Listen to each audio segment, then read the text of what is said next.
Hi, I'm Josh Vogel, filming for the Sloth Report Sloth Snacks thing that I do every week. So what I want to talk about this week is the idea, actually I'm going to sit down, is the idea of choosing the best version of a submission. And so some people will say that there's no best version of anything, blah, blah, blah, it's just what you like, blah, blah, blah. But that's kind of not true. Some versions solve more problems in a more realistic way than others.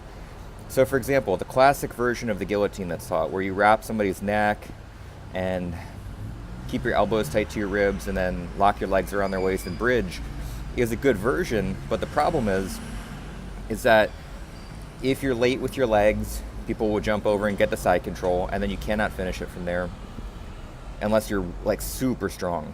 Or people grab your wrist, throw their arm over your shoulder, drive their shoulder forward, and then counter it that way. Or they simply hand fight and pull their head out. So you have three major problems with that particular version.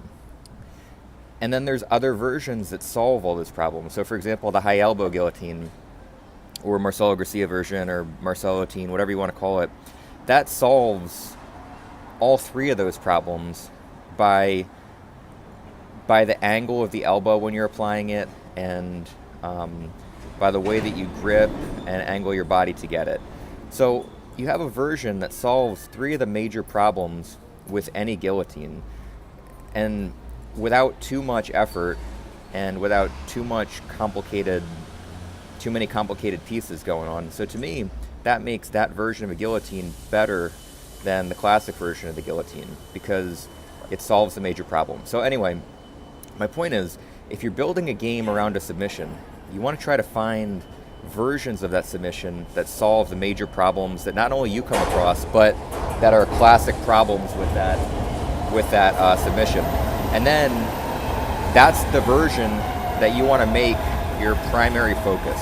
And then you have backup versions that solve different problems. And as long as you know how they solve the problems and how to switch from the primary version of the guillotine to secondary versions, you can start with your major guillotine, and if you run into a problem it doesn't solve, then you can switch to a version that does solve that problem. Hopefully that makes sense.